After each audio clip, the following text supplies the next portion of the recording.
Hi ನಮಸ್ಕಾರ ಎಲ್ರಿಗೂ welcome back to my channel. ಇವತ್ತು ನಾನು ಈ ವಿಡಿಯೋದಲ್ಲಿ ನಮ್ಮ ಮನೆಯ ಗೃಹ ಪ್ರವೇಶ ಮತ್ತು ನಮ್ಮ ಮನೆಯ ಮಹಾಲಕ್ಷ್ಮಿ ನಾಮಕರಣ ಹೇಗಾಯಿತು ಅಂತ ನಿಮ್ಮ ಜೊತೆ ಶೇರ್ ಮಾಡ್ತೀನಿ. ಲಾಸ್ಟ್ ವಿಡಿಯೋದಲ್ಲಿ ನಾನು ನಿಮ್ಮ ಜೊತೆ ಹೇಳಿದೆ ನಮ್ಮ ಮನೆ ಹೇಗೆಲ್ಲ ಆಲ್ಟ್ರೇಷನ್ ಆಗ್ತಿದೆ ನಾನು ನಿಮಗೆ ತೋರಿಸ್ತೀನಿ ಅಂತ. ಬಟ್ ಅದು ವೀಡಿಯೋ ಕ್ಲಿಪ್ಪಿಂಗ್ಸ್ ಹಂಗೆ ಸಿಗದಿರೋ ಕಾರಣ ಡೈರೆಕ್ಟಾಗಿ ನಾನು ಗೃಹ ಪ್ರವೇಶದ ವೀಡಿಯೋ ಮಾಡ್ತಾ ಇದ್ದೀನಿ. ಬೇರೆಯವ್ರ ಮನೆ ಫಂಕ್ಷನ್ಸ್ಗೆ ಹೋಗಿ ಕಮೆಂಟ್ ಮಾಡಿದಷ್ಟು ಈಸಿ ಅಲ್ಲ, ನಮ್ಮ ಮನೆ ಫಂಕ್ಷನ್ಸ್ ಮಾಡಿದಾಗೆ ನಮ್ಮ ಅನುಭವಕ್ಕೆ ಬರೋದಿಲ್ಲ. ಏನೆಲ್ಲ ಕಷ್ಟ ಇರುತ್ತೆ, ಚಿಕ್ಕದಿಂದ ದೊಡ್ಡದವರೆಗೂ ಎಲ್ಲನೂ ಜೋಡಿಸ್ಕೊಂಡು ಯಾವುದನ್ನು ಕುಂದುಕೊರತೆ ಇಲ್ದಂಗೆ ನಾವು ನಿಭಾಯಿಸ್ತೀವಲ್ಲ, ಆವಾಗಲೇ ನಮಗೆ ಗೊತ್ತಾಗೋದು ಅದರಿಂದ ಎಷ್ಟು ಕಷ್ಟ ಇರುತ್ತೆ ಅಂತ ಹೇಳ್ಬಿಟ್ಟು. ಆ ಕಷ್ಟಗಳ ಅನುಭವ ನನಗಿಲ್ದಿದ್ದ ಕಾರಣ ನಮ್ಮ ಅಮ್ಮನ ಹತ್ರ ನಾನು ವಾದ ಮಾಡ್ತಾಯಿದ್ದೆ, ಏನಮ್ಮ ಯಾವ ಫಂಕ್ಷನ್ಸು ಕರೆಕ್ಟಾಗಿ ಆಗ್ತಾಯಿಲ್ಲ, ಈ ಸರಿ ನಾನೇ ನಿಂತು ಎಲ್ಲ ನಾನೇ ಜವಾಬ್ದಾರಿ ತೊಗೊಂಡು ಮಾಡ್ತೀನಿ ಅಂತ. ಹಂಗಾದ್ರೂ ಆ ಜವಾಬ್ದಾರಿ ತೊಗೊಂಡಾಗೆ ಅರ್ಥ ಆಯಿತು ನನಗೆ ಎಷ್ಟು ಕಷ್ಟ ಇರುತ್ತೆ ಅಂತ. ಪೂಜೆ ಕೂತ್ಕೊಂಡಾಗ ಕಂಕಣ ಕಟ್ಟಿಸ್ಕೊಂಡಾಗ ನನಗೆ ಗೊತ್ತಿಲ್ಲದಿರೋ ಕಣ್ಣೀರು ಬರ್ತಾಯಿತ್ತು. ಖುಷಿಗೋ ಇಲ್ಲ ಇಷ್ಟು ಬೇಗ ನಾನು ಅಂದ್ಕೊಂಡಿದ್ದಂಗೆ ಇಲ್ಲಿ ದೇವ್ರು ನನಗೆ ಈ ಥರ ಎಲ್ಲ ಕೊಟ್ಟೆ ಅಂತ ಖುಷಿಗೋ, ಇಲ್ಲ ಈ ಫಂಕ್ಷನ್ ಮಾಡಲಿಕ್ಕೆ ಇಷ್ಟೆಲ್ಲ ಕಷ್ಟಪಟ್ವಿ ಅನ್ನೋ ಖುಷಿಗೋ, ಏನಕ್ಕಂತಲೇ ಗೊತ್ತಿರಲಿಲ್ಲ. ನಂಗೆ ತುಂಬಾ ಖುಷಿ ಆಯಿತು. ಅದು ಆನಂದ ಬಾಷ್ಪ ಅಂತಾರಲ್ಲ ಆ ಥರ. ಹಾಗೆ ನಮ್ಮ ಮನೆಯಲ್ಲೂ ಎಲ್ಲರಿಗೂ ಒಂದು ಮೈಂಡ್ ಸೆಟ್ ಇತ್ತು, ಏನಂದರೆ ಈ ಹೋಮ ಹವನಗಳಿಂದ ನಾವು ಎಷ್ಟೋ ಹಾಲು ತುಪ್ಪ ಅದನ್ನೆಲ್ಲ ತಿನ್ನೋವಂಥ ಪದಾರ್ಥಗಳನ್ನ ವೇಸ್ಟ್ ಮಾಡಿಬಿಡ್ತೀವಿ, ಬೆಂಕಿಗೆ ಹಾಕಿ ಸುಟ್ಬಿಡ್ತೀವಿ, ಅದರಿಂದ ಯಾರಿಗೂ ಉಪಯೋಗ ಆಗಲ್ಲ ಅನ್ನೋ ಕಾರಣದಿಂದ ನಾವು ಅದನ್ನು ಅಷ್ಟೊಂದು ಎಂಟರ್ಟೈನ್ ಮಾಡ್ತಿರ್ಲಿಲ್ಲ. ಆದರೆ ನಮ್ಮ ಮನೆ ಗೃಹ ಪ್ರವೇಶ ಅಂತ ವಿಷಯ ಬಂದಾಗ, ಪೂಜೆ ವಿಷಯಕ್ಕೆ ನಾವು ಪೂಜಾರಿಗಳನ್ನ ಕಾಂಟ್ಯಾಕ್ಟ್ ಮಾಡಿದಾಗ ಅವರು ಅದರಿಂದ ಆಗೋ ಬೆನಿಫಿಟ್ಸ್ನ ತಿಳಿಸಿದ್ರು. ಅದನ್ನು ನಾವು ಸ್ಕಿಪ್ ಮಾಡೋಣ ಅಂದ್ಕೊಂಡಿದ್ವಿ, ಅದರಿಂದ ಆಗೋ ಬೆನಿಫಿಟ್ಟು ಏನಕ್ಕೆ ಮಾಡ್ತಾರೆ ಅಂತ ಹೇಳಿದ್ರು. ಏನಕ್ಕೆ ಅಂತಂದರೆ, ನಾವು ಇವಾಗ ಮನೆ ಕಟ್ಟುವಾಗ ಪೇಂಟ್ ಇರ್ಬೋದು, ಸಿಮೆಂಟ್ ಇರ್ಬೋದು, ವುಡ್ ವರ್ಕ್ ಇರ್ಬೋದು, ಅದರಲ್ಲಿ ಎಷ್ಟೋ ಕ್ರಿಮಿಕೀಟಗಳಿರುತ್ತೆ. ಅದು ನಾವು ಎಷ್ಟೋ ಕೆಮಿಕಲ್ಸ್ನ ಯೂಸ್ ಮಾಡಿ ಪೇಂಟ್ ಮಾಡಿರ್ತೀವಿ, ಇನ್ನೊಂದೇನೋ ಕಮ್ಮಿ ಇರ್ಬೋದು, ಏನೋ ಯೂಸ್ ಮಾಡಿರ್ತೀವಿ. ಅದೆಲ್ಲನೂ ಈ ಬೆಂಕಿ ಹೊಗೆಯಿಂದ ಇರ್ಬೋದು, ಮತ್ತು ಅದಕ್ಕೆ ಹಾಕೋ ಹಾಲು ತುಪ್ಪದಲ್ಲೆಲ್ಲನೂ ಒಂದು ಔಷಧಿ ಗುಣಗಳಿರುತ್ತೆ. ಆ ಬೆಂಕಿ ಹೊಗೆಯಿಂದ ಅದೆಲ್ಲನೂ ಆಚೆ ಹೋಗುತ್ತೆ, ನಿಮಗೆ ವಾಸ ಮಾಡಲಿಕ್ಕೆ ಅನುಕೂಲವಾಗಿರಲಿ ಅಂದ್ಬಿಟ್ಟು ಹಿರಿಯರು ಮಾಡಿರ್ತಾರೆ. ಅದನ್ನ ಸ್ಕಿಪ್ ಮಾಡಿಸ್ಬೇಡಿ ಅಂತ ತುಂಬ ಸ್ಪೆಸಿಫಿಕ್ ಆಗಿ ಕ್ಲಿಯರ್ ಆಗಿ ನಾವು ಮುಂಚೆನೇ ಅವ್ರ ಹತ್ರ ಡಿಸ್ಕಸ್ ಮಾಡಿದ ಒಂದು ವಿಷಯ ಏನು ಅಂತಂದರೆ, ಯಾವುದೇ ರೀತಿಯ ಹಣ್ಣಾಗಲಿ ಹೂವಾಗಲಿ ಯಾವುದೇ ಒಂದು ವಸ್ತುಗಳನ್ನ ನಾವು ಅನ್ನೆಸರಿ ನಮಗೆ ಬೇಡದಿರನ್ನು ತರಿಸ್ಕೊಂಡು ಅದನ್ನು ನಾವು ವೇಸ್ಟ್ ಮಾಡಲಿಕ್ಕೆ ಇಷ್ಟಪಡಲ್ಲ. ಅದ್ರ ಬದಲು ಬೇಕಾದ್ರೆ ದಾನ ಕೊಟ್ಬಿಡ್ತೀವಿ.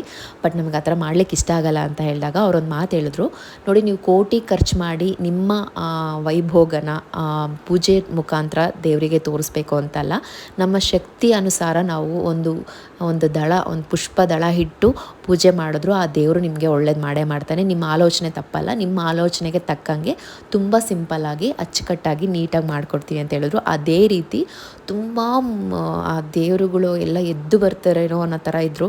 ಎಲ್ಲದನ್ನು ನೀಟಾಗಿ ಅಚ್ಚುಕಟ್ಟಾಗಿ ತುಂಬ ಕಣ್ಣಿಗೂ ಮತ್ತು ಮನಸ್ಸಿಗೂ ತೃಪ್ತಿ ಕೊಡೋ ಥರ ನೀಟಾಗಿ ಎಲ್ಲನೂ ಅರೇಂಜ್ ಮಾಡಿದರು. ಕೆಲವೊಂದು ಕಡೆ ದೇವರು ಮುಖನೇ ಕಾಣಿಸ್ತಾರಲ್ಲ ಆ ಥರ ಹೂವುಗಳನ್ನ ಹಾಕಿರ್ತಾರೆ. ಹಾಗೆ ಪೂಜೆ ಎಲ್ಲ ಆದಮೇಲೆ ನಾವು ಅದನ್ನ ಹೂವನ್ನ ಎಲ್ಲಂದ್ರಲ್ಲೇ ಬಿಸಾಕ್ಲಿಕ್ಕೂ ಆಗಲ್ಲ, ಮನಸ್ಸು ಒಪ್ಪಲ್ಲ. ಆದರೆ ಮಿತವಾಗಿ ಬಳಸಿದಾಗ ನೀಟಾಗಿ ಈಸಿಯಾಗಿ ಅದನ್ನು ನಾವು ಕ್ಲೀನ್ ಮಾಡ್ಕೊಳ್ಳೋಕ್ಕೂ ನಮಗೆ ಅನುಕೂಲ ಆಗುತ್ತೆ. ಇದೆಲ್ಲ ಉದ್ದೇಶದಿಂದ ನಮ್ಮ ಗೃಹ ಪ್ರವೇಶದಲ್ಲಿ ತುಂಬ ಅಚ್ಚುಕಟ್ಟಾಗಿ ಸಿಂಪಲ್ಲಾಗಿ ದೇವರ ಅಲಂಕಾರ ಆಗಲಿ ಪೂಜೆ ಆಗಲಿ ಸಿಂಪಲ್ಲಾಗಿ ಮುಗೀತು. ನೆಕ್ಸ್ಟ್ ಡೇ ಬ್ರಾಹ್ಮಿ ಮುಹೂರ್ತದಲ್ಲಿ ಗಂಗೆ ಪೂಜೆಯಿಂದ ಸ್ಟಾರ್ಟ್ ಆಯಿತು. ನಾವೆಷ್ಟೇ ಅರಮನೆ ಕಟ್ಟಲಿ, ಗುಡಿಸಲೇ ಕಟ್ಟಲಿಕ್ಕೆ ಮತ್ತು ಸ್ವಚ್ಛ ಮಾಡಲಿಕ್ಕೆ ಜೀವ ಜಲ ಇಲ್ಲ ಅಂದರೆ ಜೀವನನೇ ಇಲ್ಲ. ಆ ಜೀವ ಜಲನ ನಾವು ಎಷ್ಟು ಮಿತವಾಗಿ ಬಳಸ್ತೀವೋ ದಿನನಿತ್ಯ ಅದಕ್ಕೆ ನಾವು ಗೌರವ ಸೂಚಿದಂಗೆ ಅರ್ಥ ಅಲ್ವಾ. ನಾವು ತಿನ್ನೋಕ್ಕಾಗದೇ ಇರೋಂಥದ್ದನ್ನು ಬೇಡ ಅಂತ ಬಿಸಾಕಿರೋದನ್ನು ತಾನು ತಿಂದು ನಮಗೆ ಪರಿಶುದ್ಧವಾದ ಹಾಲನ್ನ ಕೊಡುವಂಥ ಗೌರಿ ಪೂಜೆ. ಅಲ್ಲಿ ಇನ್ನೊಂದೇನು ಅಂದರೆ, ಆವತ್ತಿನ ದಿನ ಮಾತ್ರ ನಾವು ಗೋನ ಒಳಗೆ ಕರ್ಕೋತೀವಿ, ಪೂಜೆ ಮಾಡ್ತೀವಿ, ಅದಕ್ಕೆ ತಿನ್ನೋದಕ್ಕೆ ಕೊಡ್ತೀವಿ. ಆದರೆ ಅದೆಲ್ಲ ಆದಮೇಲೆ ಯಾವತ್ತಾದ್ರೂ ಒಂದಿನ ನಮ್ಮ ಮನೆ ಮುಂದೆ ಬಂದು ನಿಂತ್ಕೊಂಡಾಗ ನಾವು ಅದನ್ನು ಕೇರೆ ಮಾಡಲ್ಲ, ಯಾರೂ ಹೊಡೆದೋಡ್ಸಲ್ಲ. ಬಟ್ ಆದರೆ ಅದಕ್ಕೇನು ನಾವು ತಿನ್ನೋದಕ್ಕೆ ಕೊಡಲ್ಲ. ಆದರೆ ಏನಾದರೂ ನಮ್ಮ ಕೈಲಾಗಿದ್ದು ಕೊಟ್ಟರೆ ದಿನನಿತ್ಯ ಪೂಜೆ ಮಾಡ್ದಂಗಲ್ವಾ. ಹಾಗೆ ಇಂದಿನ ದಿನ ರಾತ್ರಿ ನವಗ್ರಹ ಪೂಜೆ ಕೂಡ ಆಯಿತು. ಆ ನವಗ್ರಹ ಪೂಜೆಯಲ್ಲಿ ಆ ನವಗ್ರಹ ಮಂಡಲ ಎಷ್ಟು ಸುಂದರವಾಗಿ ಅಟ್ರಾಕ್ಟಿವ್ ಆಗಿ ಕಾಣಿಸ್ತಿತ್ತು ಅಂದರೆ, ಆ ಬಣ್ಣಗಳಿರ್ಬೋದು, ಆ ಚಿಹ್ನೆಗಳಿರ್ಬೋದು, ಯಾವೆಲ್ಲ ಗ್ರಹಗಳನ್ನ ಇಂಡಿಕೇಟ್ ಮಾಡುತ್ತೆ, ಆಮೇಲೆ ದವಸ ಧಾನ್ಯಗಳು ಅದರ ಗುಣಗಳು ಏನು, ಆ ಗುಣಗಳು ಆ ಗ್ರಹಗಳಿಗೆ ಹೆಂಗೆ ಹೊಂದುತ್ತೆ, ಅದನ್ನು ನಾವು ತೊಗೊಳ್ಳೋದ್ರಿಂದ ನಮಗೆ ಅದು ಹೇಗೆಲ್ಲ ಪ್ರಯೋಜನಗಳಾಗುತ್ತೆ ಅಂತ ಒಂದಕ್ಕೊಂದು ಇಂಟರ್ಲಿಂಕ್ ಎಲ್ಲನೂ ಅದನ್ನು ತುಂಬ ಚೆನ್ನಾಗಿ ಅವ್ರು ಎಕ್ಸ್ಪ್ಲೇನ್ ಮಾಡಿದ್ರು. ಅದನ್ನು ಅಷ್ಟು ಈಸಿಯಾಗಿ ನಾನು ನಿಮಗೆ ಎಕ್ಸ್ಪ್ಲೇನ್ ಮಾಡೋಕ್ಕಾಗಲ್ಲ. ಬಟ್ ಆದರೆ ಅದೆಲ್ಲ ಪೂಜೆ ಮುಖಾಂತರ ನಾನು ಎಷ್ಟೋ ವಿಷಯಗಳು ತಿಳ್ಕೊಂಡೆ. ನನಗೆ ಅನಿಸಿದ ಕ್ಷಣ ಏನು ಅಂದರೆ, ಇದೆಲ್ಲ ಪ್ರಕೃತಿ ಮಧ್ಯೆ, ಆ ಪ್ರಕೃತಿ ನಮಗೆ ಕೊಟ್ಟಿರೋ ವರ, ಆ ಪ್ರಕೃತಿನ ನಾವು ಅನುಭವಿಸ್ತಾ ಇದ್ದೀವಿ. ಆ ಅನುಭವಿಸ್ತಿರೋದಕ್ಕೆ ಈ ಮುಖಾಂತರ ಅವಕ್ಕೆ ನಾವು ಏನು ಹೇಳ್ತಾರೆ, ಒಂದು ಗೌರವ ಆಗಲಿ, ಒಂದು ಥ್ಯಾಂಕ್ಸ್ ಹೇಳ್ತಿದ್ದೀವಿ ಅಂತ ಅನಿಸ್ತು. ಆ ಪೂಜೆ ಮುಖಾಂತರ ತುಂಬ ಮನಸ್ಸಿಗೆ ಖುಷಿ ಅನಿಸ್ತು. ಹೀಗೆ ಎಲ್ಲ ಶಾಸ್ತ್ರ ಸಂಪ್ರದಾಯಕ್ಕೂ ಅದರದ್ದೇ ಆದಂಥ ಅರ್ಥಗಳಿರುತ್ತೆ. ಕೆಲವೊಂದು ನಮಗೆ ಗೊತ್ತಿರುತ್ತೆ, ಕೆಲವೊಂದು ನಮಗೆ ಗೊತ್ತಿರಲ್ಲ, ಕೆಲವೊಂದು ಗೊತ್ತಿಲ್ಲದೇ ನಾವು ಮಾಡ್ಕೊಂಡು ಹೋಗ್ತಾ ಇರ್ತೀವಿ. ಏನಕ್ಕಂದರೆ ನಮ್ಮ ಹಿರಿಯರು ನನ್ನ ಅನುಸರಿಸ್ಕೊಂಡು ಬಂದಿದ್ದಾರೆ, ನಾವು ಅದನ್ನು ಮುಂದುವರಿಸ್ಕೊಂಡು ಹೋಗಬೇಕು ಅಂತ. ಹಾಗೆ ಹೊಸಲು ಪೂಜೆ ಆಯಿತು, ಗೃಹ ಪ್ರವೇಶ ಆಯಿತು. ಸೂರ್ಯೋದಯಕ್ಕೆ ಕರೆಕ್ಟ್ ಟೈಮ್ಗೆ ಏಳು ಮಾಡಿಸ್ದಂಗೆ ಸೂರ್ಯ ಹುಟ್ಟೋದಕ್ಕೂ ಹಾಲು ಉಕ್ಕೋದಕ್ಕೂ ಒಂದೇ ಟೈಮಿಂಗ್ಸ್ ಇತ್ತು. ತುಂಬ ಚೆನ್ನಾಗಿ ಕಾಣಿಸ್ತಾ ಇತ್ತು ಆ ವಿಷನ್ನು ನೋಡಲಿಕ್ಕೆ ಒಂಥರ ಖುಷಿ ಅನಿಸ್ತಾ ಇತ್ತು.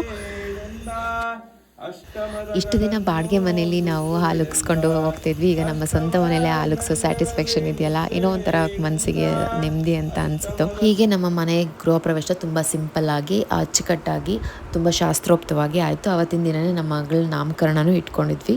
ಎಲ್ಲರೂ ಬಂದವರೆಲ್ಲ ಆಶೀರ್ವಾದ ಮಾಡಿ ವಿಶ್ ಮಾಡಿ ನನ್ನ ಮಗಳನ್ನ ಆಶೀರ್ವದಿಸಿದ್ರು. ಅದ್ರ ಜೊತೆಗೆ ನಮ್ಮ ಪುಟ್ಟ ಮಗಳು ಮೊದಲನೇ ಸರಿ ನಮ್ಮ ಮನೆಗೆ ಪುಟ್ಟ ಕಾಲಿಟ್ಕೊಂಡು ಒಳಗಡೆ ಬಂದಳು. ನಮ್ಮ ಪುಟ್ಟ ಮನೆಯಲ್ಲಿ ನಮ್ಮ ಪುಟ್ಟ ಲಕ್ಷ್ಮಿಗೆ ನಾಮಕರಣನೂ ಆಯಿತು. ಲಾಸ್ಯ ದ್ವಿಕಾ ಅಂತ ಅವಳಿಗೆ ಹೆಸರಿಟ್ವಿ. ಕೆಲವೊಂದ್ಸರಿ ನಾವು ಎಷ್ಟೇ ಪ್ರೀ ಪ್ಲ್ಯಾನ್ ಮಾಡ್ಕೊಂಡಿದ್ರು ಎಲ್ಲ ತಲೆ ಕೆಳಗೆ ಆಗೋಗುತ್ತೆ. ಅವತ್ತು ಡೆಕೋರೇಷನ್ ವಿಷಯದಲ್ಲಿ ಆಗಿತ್ತು ಅದೇನೆ. ಎಂಟೈರ್ ಮನೆದಿರ್ಬೋದು, ಬ್ಯಾಕ್ ಡ್ರಾಪ್ ಇರ್ಬೋದು, ನೇಮಿಂಗ್ದು, ತೊಟ್ಲದು ಎಲ್ಲನೂ ಡೆಕೋರೇಷನ್ ಸ್ವತಃ ನಾನೇ ಮಾಡಬೇಕು ಅಂದ್ಕೊಂಡೆ. ಬಟ್ ಅದು ಯಾವುದೂ ಆಗಲಿಲ್ಲ. ಆ ನೇಮಿಂಗ್ ಬೋರ್ಡ್ ಮಾತ್ರ ಮುಂಚೆನೇ ಮಾಡಿಟ್ಕೊಂಡಿದ್ದಕ್ಕೆ ಅದೊಂದು ಆಯಿತು ಅಷ್ಟೇ ನಾನು ಅಂದ್ಕೊಂಡಂಗೆ. ಅದು ಬಿಟ್ಟರೆ ಬಾಣ್ತಿ ಆದರೂ ಪರವಾಗಿಲ್ಲ, ಆಚೆ ಹೋಗ್ಬಿಟ್ಟು ನಾನೆಲ್ಲ ಐಟಮ್ಸು ತಂದು ನನಗೆ ಇದೇ ಥರ ಕ್ರಿಯೇಟಿವ್ ಆಗಿ ನನ್ನ ಓನ್ ಕ್ರಿಯೇಟಿವಿಟಿಯಲ್ಲಿ ನಾನು ಡೆಕೋರೇಷನ್ ಮಾಡಬೇಕು ಅಂತ ಹೇಳ್ಬಿಟ್ಟು ನಾವು ಯಾರಿಗೂ ಒಪ್ಸೋಕ್ಕೂ ಹೋಗಲಿಲ್ಲ. ಯಾಕಂದರೆ ಆ ಟೈಮಲ್ಲಿ ನಾನು ಬಜೆಟ್ ಫ್ರೆಂಡ್ಲಿ ಮಾಡ್ತಿರೋದ್ರಿಂದ ನನಗೆ ಯಾವುದೂ ಅನ್ನೆಸರಿ ಪೋಲ್ ಮಾಡಲಿಕ್ಕೆ ಇಷ್ಟನೂ ಬರಲಿಲ್ಲ, ಮನಸ್ಸು ಆಗಲಿಲ್ಲ.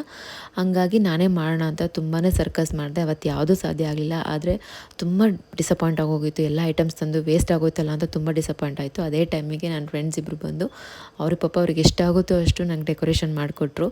ಅದೊಂದು ವಿಷಯ ತುಂಬಾ ಒಂಥರ ಸ್ಯಾಟಿಸ್ಫ್ಯಾಕ್ಷನ್ ಇಲ್ದಂಗೆ ಆಗೋಯ್ತು ಆ ವಿಷಯದಲ್ಲಿ. ಬಟ್ ಇರೋದ್ರಲ್ಲಿ ಹೆಂಗೋ ಮ್ಯಾನೇಜ್ ಮಾಡಿ ಗೃಹ ಪ್ರವೇಶನ ಮುಗಿಸಿದ್ವಿ.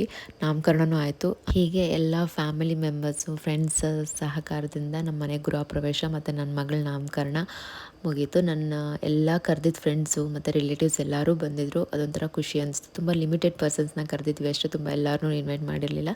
ಕರೆದಿದ್ದವ್ರು ಎಲ್ಲರೂ ಬಂದಿದ್ದರು. ಅದೊಂಥರ ನೆಮ್ಮದಿ ಅನಿಸ್ತು ಮನಸ್ಸಿಗೆ. ಈ ಥರ ಇತ್ತು ನಮ್ಮ ಗೃಹ ಪ್ರವೇಶ ಮತ್ತು ನಮ್ಮ ಮಗಳ ನಾಮಕರಣ. ಈ ವಿಡಿಯೋ ನಿಮಗೆ ಇಷ್ಟ ಆಗಿದ್ದರೆ ಪ್ಲೀಸ್ ಲೈಕ್ ಮಾಡಿ, ಸಬ್ಸ್ಕ್ರೈಬ್ ಮಾಡಿ. Thank you.